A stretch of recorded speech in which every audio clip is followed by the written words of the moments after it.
The day my son sold the ring, I was standing in the kitchen with my hand on the counter, steadying myself the way you do when someone tells you something that cannot be true. He said he had needed the cash, said it was just a ring, said I had not worn it in years, and he thought it would not matter. I did not correct him immediately. I let him talk. I let him explain himself into a hole he did not know he was digging. And by the time he finished, I understood two things with perfect clarity. One, he had no idea what he had actually sold. And two, what was inside that ring was worth more than the house he grew up in. My name is Arthur. My wife Alina died 6 years ago. The ring my son sold was hers. It had been her grandmother's, then her mother's, worn through 3 generations of wedding days. When Alina was dying, she told me a secret. She said there was something hidden inside the setting, and if I ever needed the full truth about where our family's money came from, I should look. I never looked. I put the ring away and I grieved. But last Tuesday, my son Daniel told me he had sold it. He said he needed the money, that it was just sitting there, and he thought I wouldn't mind. He had no idea that the ring wasn't just a ring. And then the buyer called. He had found what Alina had hidden, and what he told me changed everything. The call came on a Thursday morning. I was sitting on the back porch watching the squirrels raid the bird feeder Alina had hung the summer before she got sick. I recognized the number as the antique shop on Mercer Street, the one Daniel had mentioned. A man's voice came through, careful and slow, like someone choosing his words in front of a loaded gun. He said his name was Marcus Webb. He said he had purchased a ring from my son 3 days earlier. He said he had been examining it under his magnifying lamp when a small panel in the setting came loose. He said, "Mr. Carver, there was something inside this ring, something I think you need to see." I asked him what it was. He did not answer directly. He said he could not explain it over the phone. He said he did not fully understand it himself. He said the word understand the way a man might say believe after witnessing a miracle, cautiously, with the door still half open behind him. I told him I would be at his shop within the hour. I hung up and I sat there for a moment with the phone in my hand and the squirrels still at their work and the morning sun still at its particular angle across the yard. And I thought about Alina. I met Alina in 1972 at a county fair outside of Asheville.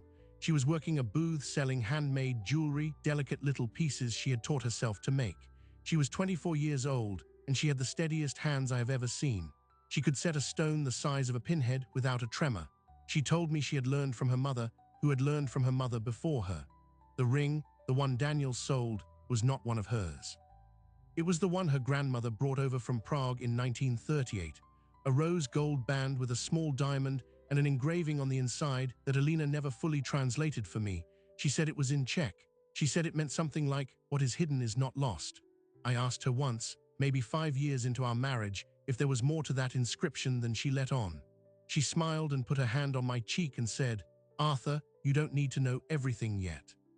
I let it go.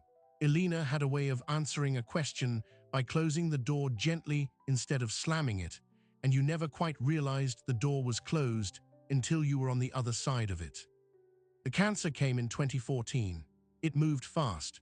The doctors gave her 6 months and she took 8, because Alina negotiated with time the way she negotiated with everything else, calmly, unblinking, unwilling to be the first one to look away. The night before she died, she was propped up in the hospital bed we had set up in the living room, the one with the view of the bird feeder. She asked me to bring her the ring. She held it in her palm and turned it over and over, the way you might turn over a photograph you are not ready to put down. She said there was something inside it, a compartment her grandmother had designed when she fled Prague, a hiding place for something small. She said in all the years she had owned it, she had never opened it. Her mother had told her to open it only if the family was ever in danger of losing everything. She said the words with a weight that made my throat tighten. "Losing everything," she repeated. Then she looked at me and said, "If you ever need to know the full truth about where our family's money came from, look inside." I promised her I would. I put the ring in the top drawer of my nightstand, and for 6 years, I kept it there, unopened, because I was not ready to know what she had been protecting. Daniel was our only child. He was born in 1981, a loud and restless baby who grew into a loud and restless man. He had Alina's charm and my stubbornness, and the combination made him difficult to steer and impossible to stay angry at. He married a woman named Julia in 2012. Julia was ambitious. She worked in commercial real estate and she had a 10-year plan, and she was not shy about sharing it. She liked nice things and she thought Daniel deserved a bigger life than the one we had given him growing up. I did not dislike Julia. I understood her. She had grown up with very little, and people who grow up with very little often spend the rest of their lives trying to fill a hole that no amount of things will ever fill. But she was not cruel. She was just hungry. And hunger, in the wrong circumstances, makes people do things they would never otherwise do. Daniel and Julia bought a house in the spring of 2019, a place just outside the city that stretched their finances thinner than Daniel was comfortable admitting.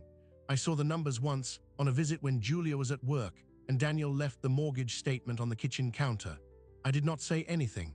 It was not my place, but I knew, the way you know when a storm is coming, that something would eventually have to give. In August, Daniel's truck needed a new transmission. In September, Julia's hours at the firm were cut. By October, they were 3 payments behind on the house, and the bank was sending letters. I did not know any of this at the time. Daniel was too proud to tell me. He had always been too proud to tell me anything that sounded like a failure, so he did what his mother used to do when the door was closing on her. He found a way around it. He remembered the ring. He knew where I kept it. And one afternoon, while I was at the grocery store, he let himself into the house, and he took it, and he drove it to Mercer Street, and he sold it for $1,100. He told me that evening. He sat at my kitchen table with his head in his hands, and he told me everything, the missed payments, the letters, the shame of not knowing how to ask for help. He said the ring was just sitting there. He said I never wore it. He said he thought it would be enough to buy him a month, maybe 2. He said he thought I would understand. I looked at my son, this man in his late 30s with lines around his eyes that I had not noticed before. I thought about Alina. I thought about the promise I had made to her and the promise I had broken by never opening that compartment. And I said to Daniel, very quietly, that there was something inside that ring that I had never seen. Something his mother had kept hidden for 3 generations. I told him the buyer had already called. Daniel's face went pale. He asked what was in it. I told him I was about to find out.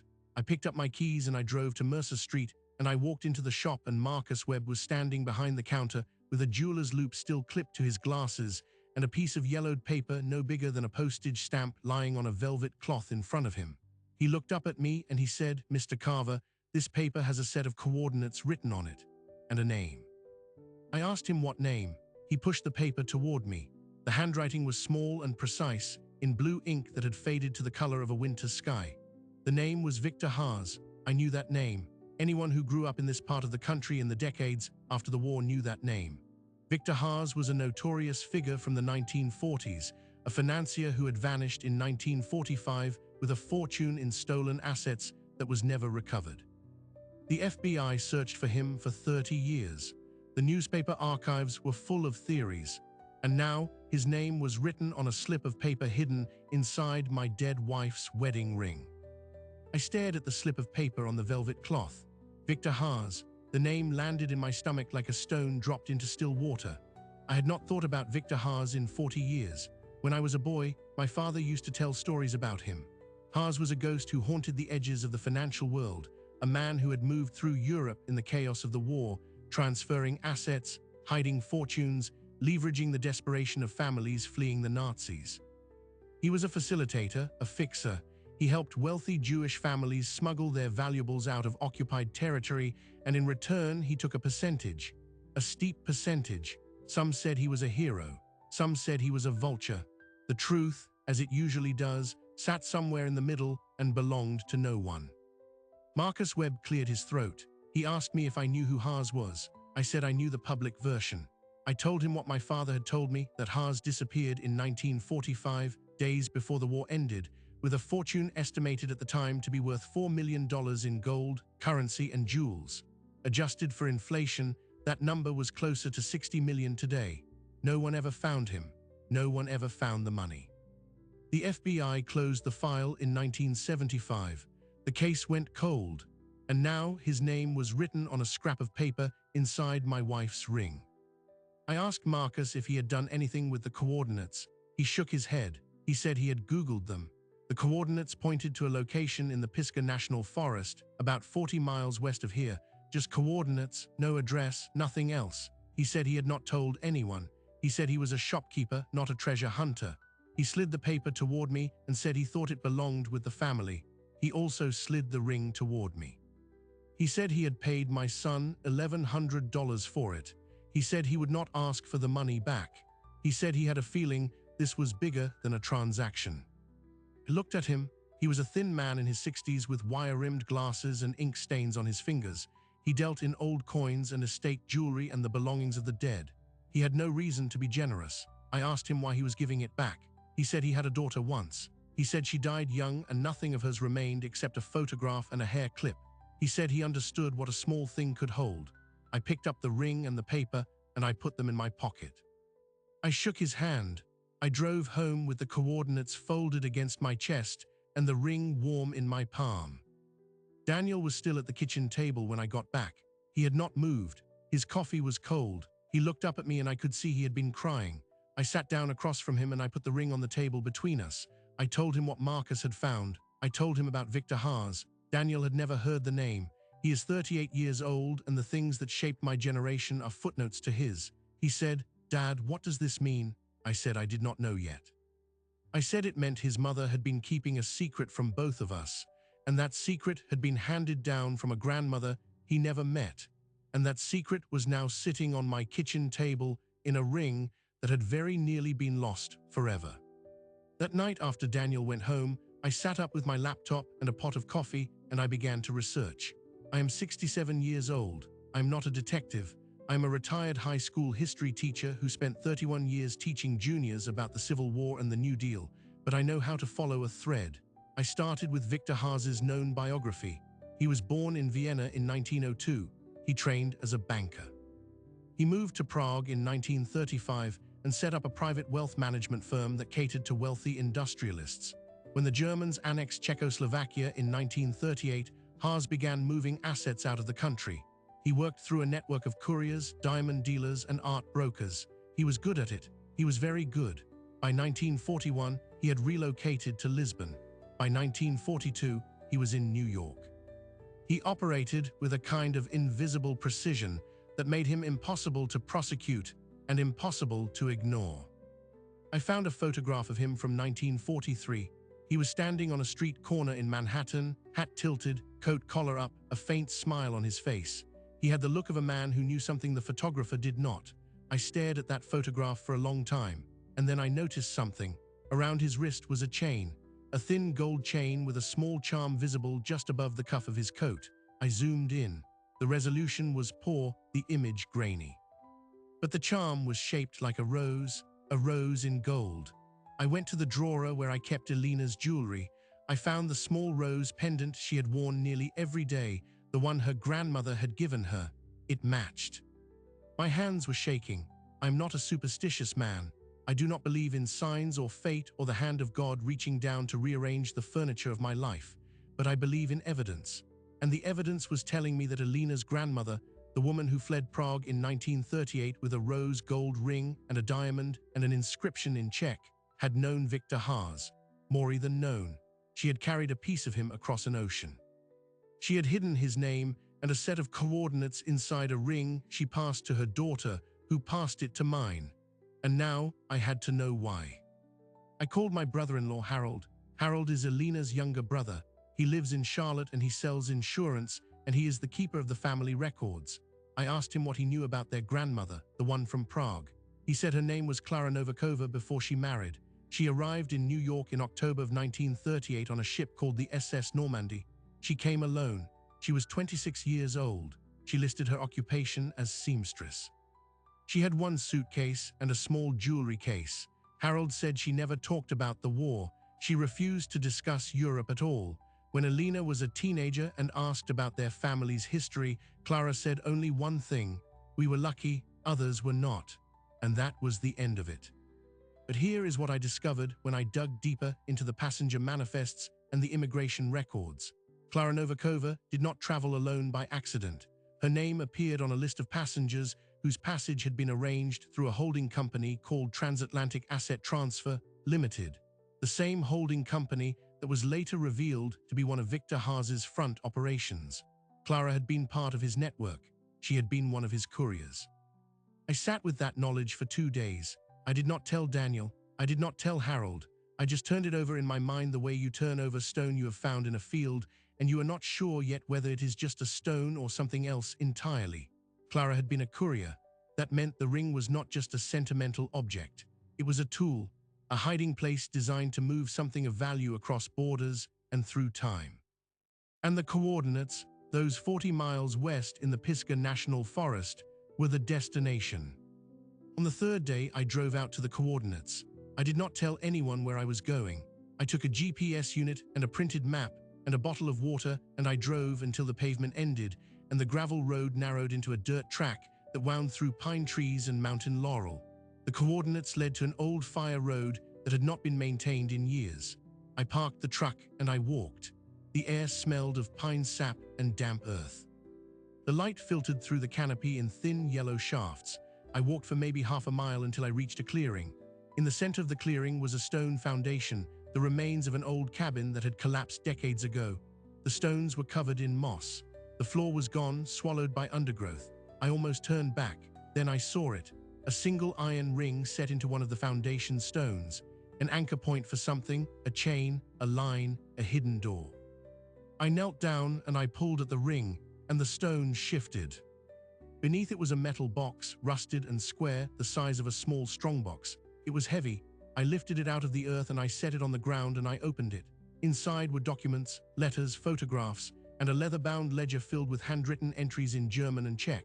I could not read all of it, but I could read enough. The ledger contained lists of names, families, the amounts they had entrusted to Haas, the assets they had converted, the destinations they had been promised. And on the final page, a single line written in English: "What was taken will be returned. The key is held by the rose." I sat on the moss-covered stones of that ruined cabin with the box open in my lap and the ledger in my hands, and I understood for the first time what my wife had been protecting. Clara Novikova had not just been a courier. She had been the keeper of the records. The evidence of everything Haas had done, the good and the terrible, had been hidden in this box, buried in a forest in North Carolina, waiting for someone to find it.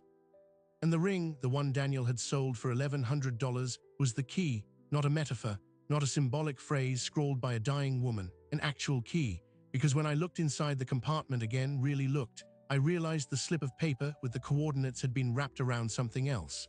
A tiny flat piece of metal shaped with 3 notches, a key small enough to fit into the lock of the ledger box. The paper had been the map, the ring had been the carrier. And now I had them both. I drove home with the box on the passenger seat and my mind racing. I did not know what I was going to do with the information.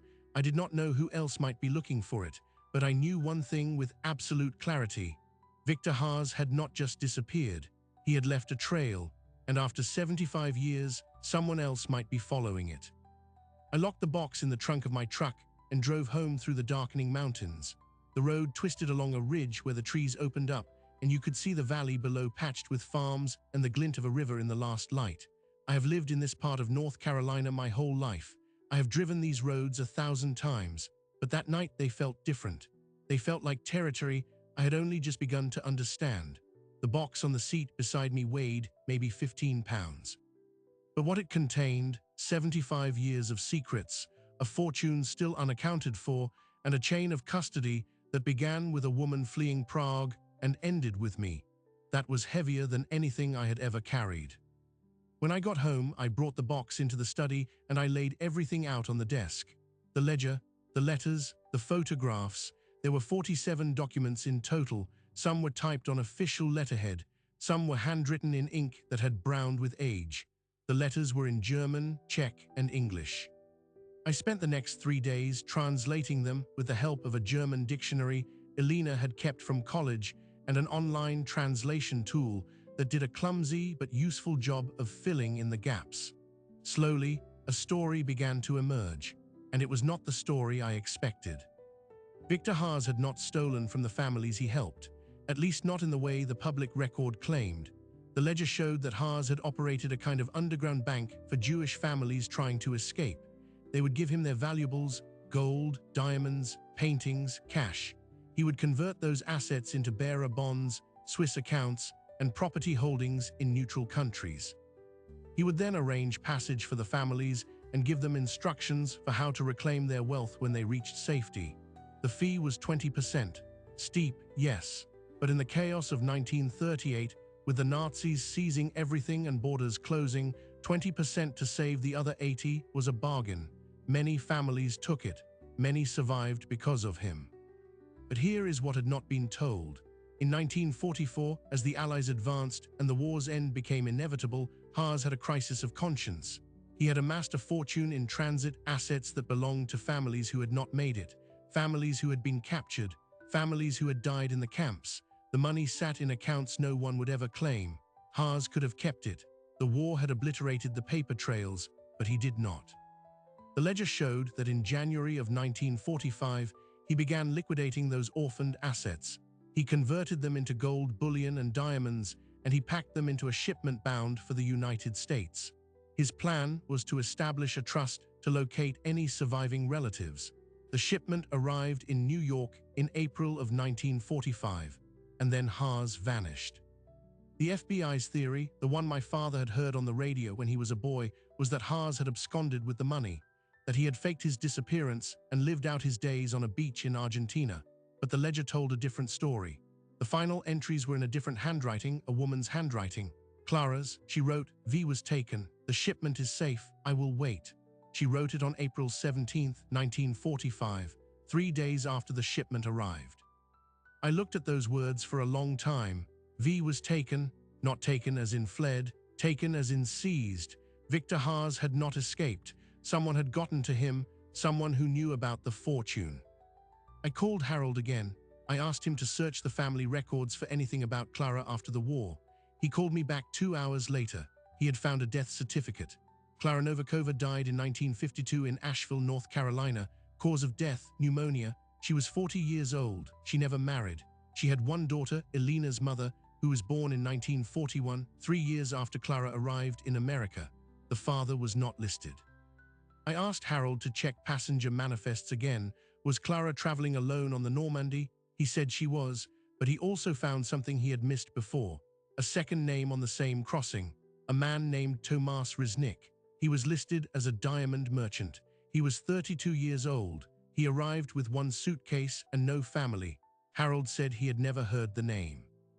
Neither had I, but when I cross-referenced the manifest with the FBI files on the Haas case, files I had requested from the National Archives, the name Tomas Riznik appeared again. He was listed as a person of interest, an associate of Haas who was believed to have been involved in the transportation of stolen assets.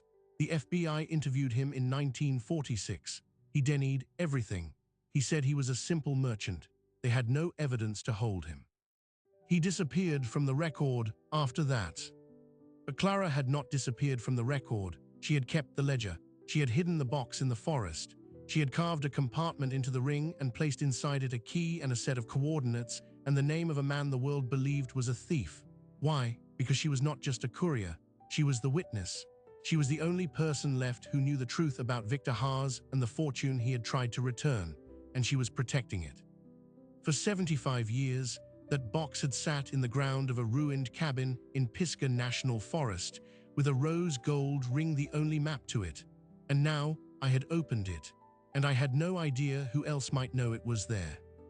The question answered itself 4 days later. I was in the grocery store parking lot when a black sedan pulled up beside my truck. A man got out. He was in his 50s, well-dressed, with an accent I could not immediately place. He smiled. He asked if I was Arthur Carver. I said I was. He said his name was Victor Haas III, the grandson of the man whose name was on that slip of paper. I felt the blood slow in my veins. He said he had been searching for the ledger for 10 years. He said his family had hired private investigators, combed through archives, followed every lead. They had always believed Clara Novikova had it, but they never knew where she had hidden it, until a ring appeared on the market. A rose gold ring sold to a shop on Mercer Street by a man named Daniel Carver. The shopkeeper described the buyer who came later that same day, an older man who took the ring back, my son, me. I asked him what he wanted. He said he wanted what belonged to his family, the ledger, the box, the evidence of his grandfather's innocence. He said his grandfather had been murdered for that fortune and they had proof. He said the man who killed Victor Haas was Tomas Riznik, the diamond merchant, the passenger on the Normandy. the man who had vanished from the record, and he said Riznik's descendants were still looking for the same thing he was, the gold, the diamonds. The lost shipment that was still buried somewhere in these mountains, and he said they were getting closer. I stood in the parking lot with my grocery bags in my hand and my heart beating hard, and I looked at this man who shared a name with a ghost. I said I needed to think. He gave me a card with a number on it. He said he was not my enemy. He said his grandfather had died trying to do the right thing. He said Clara had been his grandfather's partner in business, and he believed in life. He said the ring had been a gift from Victor to Clara. The inscription in Czech, "What is hidden is not lost," was a promise that the fortune would not stay buried forever, a promise that it would eventually be returned to the families it was meant for. He said he just wanted to finish what his grandfather started, and if I had the ledger, I was the only one who could help him. I went home and I sat in my study with the box in front of me and Victor Haas III's card on the desk. The ledger was real, the story was real, and now I understood that Daniel's act selling that ring for $1,100 to cover a mortgage payment had not just unearthed a family secret. It had triggered a chain reaction that was drawing people out of the shadows. People with money, people with history, people who had been waiting for decades. I called Daniel, I told him what had happened. I told him about the box, the ledger, the man in the parking lot. He was silent for a long time. Then he said, "Dad, what do we do?" I said I did not know yet, but I knew one thing. The ring had protected its secret for 3 generations. It had survived a war, an ocean crossing, the death of its keeper, and 75 years in the dark. And it had done all of that to land in the hands of a man who was still capable of seeing it for what it was. I told Daniel I was not going to sell it. I was not going to lose it again. I was going to find out the truth, all of it, and I was going to need his help. Daniel came over the next morning. We sat in the study with the box between us and Victor Haas III's card on the corner of the desk. I walked him through every document, the ledger with its columns of names and numbers, the letters in German and Czech, the photographs of families who had trusted their survival to a banker from Vienna, the final entry in Clara's handwriting. "V was taken, the shipment is safe, I will wait." Daniel read it aloud, and his voice cracked on the word wait. He looked at me and said, "She waited her whole life." I said yes. I said she waited, and she never told anyone, and she died with the secret still inside her. And if he had not sold that ring, the secret might have stayed buried for another 75 years. We spent the following week verifying everything. I hired a forensic accountant named Ruth Takamori who specialized in historical asset tracing. She was a small woman in her 40s with sharp glasses and sharper questions. She spent 3 days with the ledger and the letters and came back with a preliminary finding. She said the orphaned assets Haas liquidated in 1945 were worth approximately $4.2 million at the time. She estimated the current value of that shipment, assuming it had been held in gold bullion and diamonds, as the ledger described, at somewhere between $40 and $60 million. She said the numbers were conservative. She said if the shipment had been invested even modestly over the past 7 decades, the figure could be much higher. I asked her where the shipment might be. She said that depended on who had hidden it. She said if Clara had followed the pattern Haas established, the assets would not be in a bank, they would be in the ground. I called Victor Haas III. I told him I had the ledger and I was willing to meet. He came to the house 2 days later with his own attorney and a researcher from a foundation that specialized in Holocaust-era asset recovery. We sat in the living room where Alina used to read her novels on winter afternoons. Victor was formal at first, guarded, the way people are when they have spent years being told their grandfather was a criminal. I put the ledger on the coffee table. I watched his face as he opened it. He turned the pages slowly. He stopped at the final entry. He read it twice. Then he put his hand over his mouth and he did not speak for a long moment. When he looked up, his eyes were wet. He said, "My father searched for this his entire life. He died never knowing the truth." He said his grandfather had been murdered by Tomas Riznik in a dispute over the shipment. Riznik wanted to take the assets for himself. Haas refused. Riznik killed him and then boarded the Normandy with Clara, pretending to be a simple merchant, hoping to find the shipment in America. But Clara had already hidden it. She had already buried the evidence, and she never told Riznik where. The proof was in the ledger. Clara had kept detailed notes of Riznik's attempts to contact her, his threats, his demands. She had documented everything and she had hidden it because she knew that someday someone would need to know what had actually happened. Victor said his family had been haunted by the accusations for 3 generations. The FBI file, still open in some databases, listed Haas as a fugitive. Newspapers called him a war profiteer. His descendants had changed their surname to avoid the association. They had carried shame that did not belong to them. And now, in a box buried in a North Carolina forest, the truth had been waiting. I told Victor I wanted to find the shipment. He said he did too, but not for the money. He said his family wanted exoneration more than anything. They wanted the records to prove that Victor Haas had not stolen those fortunes, that he had died trying to return them, that the families who trusted him had not been betrayed. I believed him, and I asked Daniel what he thought we should do. Daniel had been quiet through most of the meeting. He sat in the armchair by the window with his hands folded and his jaw set. When I asked him, he said something I will never forget. He said, "Dad, I sold the ring for $1,100 because I was scared. I was scared of losing my house, scared of telling you I was failing, scared of being the kind of man who can't take care of his own family, and that fear made me blind to what I was actually holding." He looked at Victor. He said, "If your grandfather really did what this ledger says, then there are families out there who have been waiting just as long as yours. Families who lost everything and never knew that someone tried to give it back." He said we should find the shipment and we should find the families. He said the money was never ours. He said it had always belonged to the people whose names were in that ledger. I was proud of him. I had been proud of him before many times, but that was different. That was the pride of seeing your child become the person you always hoped they would be, not because you taught them, but because they chose it. We spent the next 6 months searching. Victor's researcher worked with the foundation to cross-reference the names in the ledger against Holocaust survivor databases. Ruth Takamori followed the financial trail. Daniel and I drove back out to the Pisgah. We searched the area around the cabin foundation with metal detectors and ground-penetrating radar that Victor's foundation had paid for. On the 4th trip, we found it.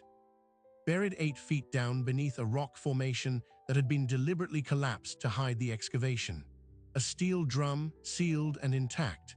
Inside were gold bars, uncut diamonds, and a collection of bearer bonds that had matured decades ago. The total value, once Ruth finished her calculations, was just over $52 million. But the money was only part of it. Inside the drum was a second box. This one contained letters from Victor Haas to the families he had helped.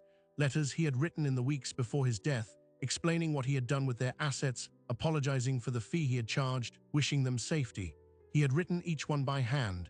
He had addressed them by name. He had never mailed them because he was waiting until the shipment was secure. Tomas Riznik killed him before he could.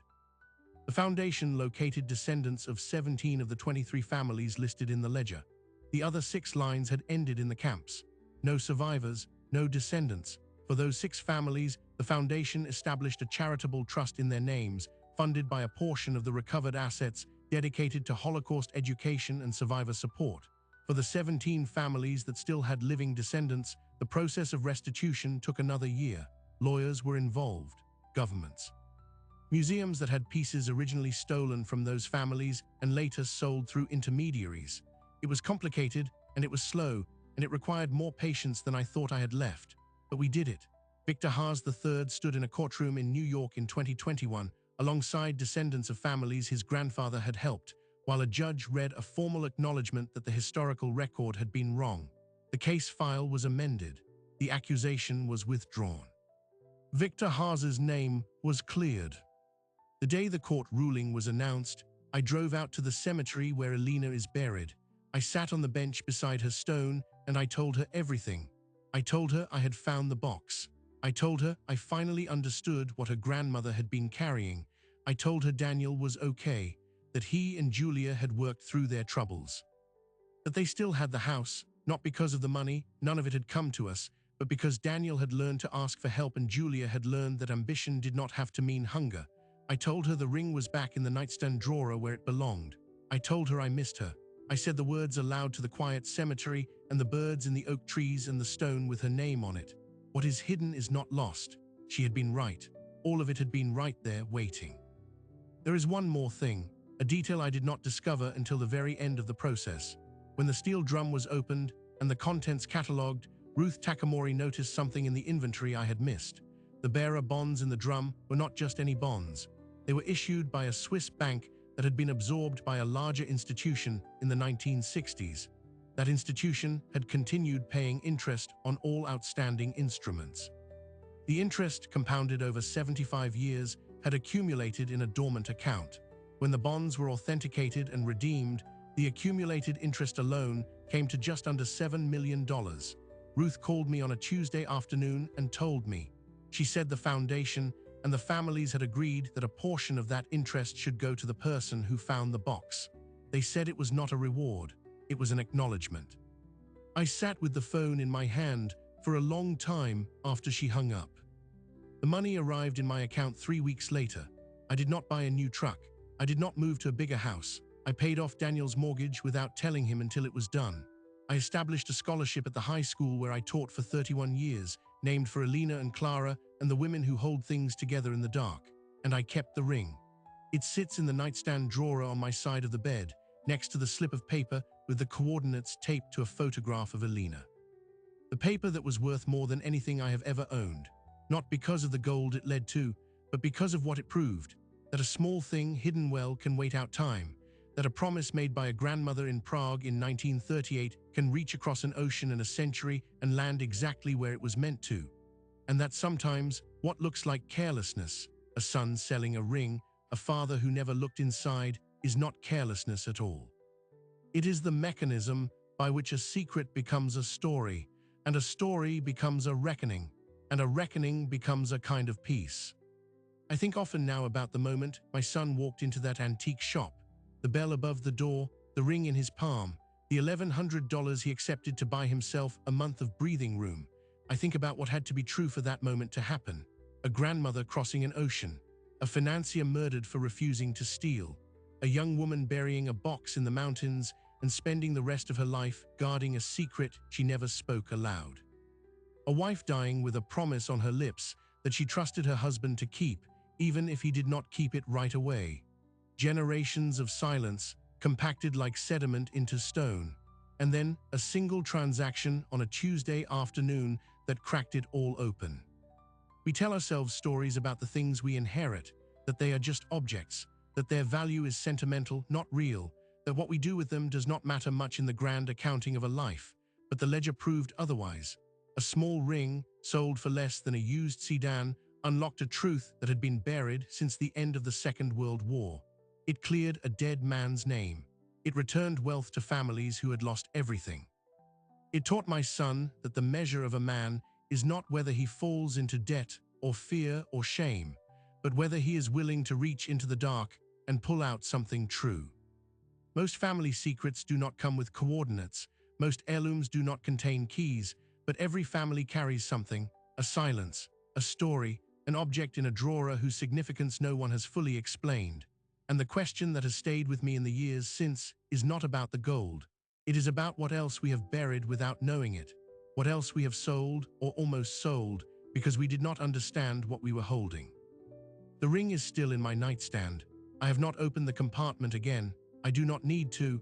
I know what is inside now, not just the key, but the lesson, that what passes through our hands is heavier than it looks, that the things we dismiss as ordinary are often containers for the extraordinary, and that the only thing required for a secret to become a story is someone willing to stop and ask what it means. If this story stayed with you, subscribe now. These are the real stories you will not find anywhere else, told by the people who lived them. Hit the bell so you do not miss the next one. And if you have ever let go of something you later realized was priceless, leave a comment. I read them. I will see you in the next video.